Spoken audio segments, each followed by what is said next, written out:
We're at the site of the Revenue Cemetery, where a natural phenomena happened in April of 2003. A gigantic lightning storm struck down this huge maple tree, 100 years old, and it landed right in between the gravestone of Francis and Lydia Revenue. Hi, I'm Nancy D. Welcome to Visions of the Past. While we're here in the Revenue Cemetery, I'd like to share some information about this unmarked and unknown little plot of land. The Revenue Cemetery is located on a portion of the old Francis Revenue farm just off the road to Bull Run between Cedar Creek and the Sandy River, close to the route of the Barlow Road. The cemetery is small and is overgrown with a large variety of brush and wild vines. A row of native cedars forms its easterly boundary, and the entire plot is enclosed with a broken down woven wire fence topped with barbed wire. Buried here is Francis Revenue, founder of the town of Sandy, and his wife Lydia.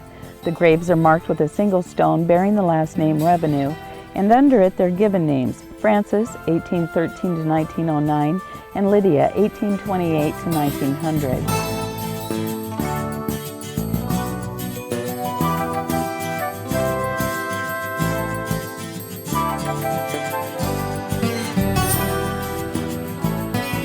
Wooden markers on other graves were badly weathered and the inscriptions largely unreadable as to dates.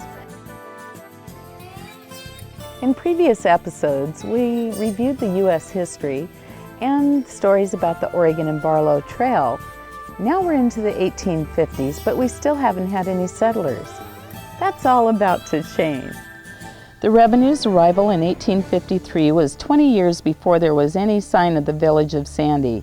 There were 2 benches of level land on the Revenue claim. Francis built his home on the upper bench, then soon built a trading post across the road, thereby having the Oregon Trail run between the 2 buildings.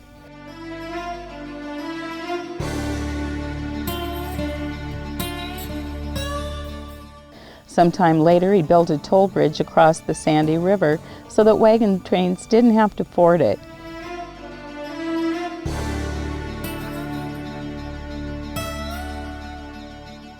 Francis and Lydia were parents of 9 children: Mary, who'd crossed the plains with her parents, John, Lucy, Matilda, Alice, Edward, Theodore, Cordelia, and Lawrence. One of the Revenue daughters, Alice Webster, was very active in the Sandy Pioneer Association, now the Sandy Historical Society.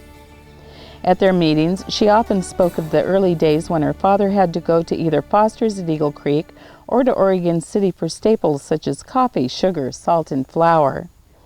They had plenty of fish and venison to supplement the beef they raised, and they had large gardens from the seed they had brought from Illinois. As a small girl in about 1869, she remembered that they had only a few neighbors within a few miles of their place: the families of Steve Coleman, Charles Sivers, Charles St. John's, and Henry McGawkin.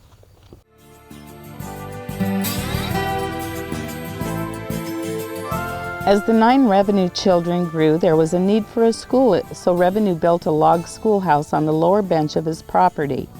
John Revenue, the eldest son, yarded the logs from the project in about 1868 when he was 14 years old.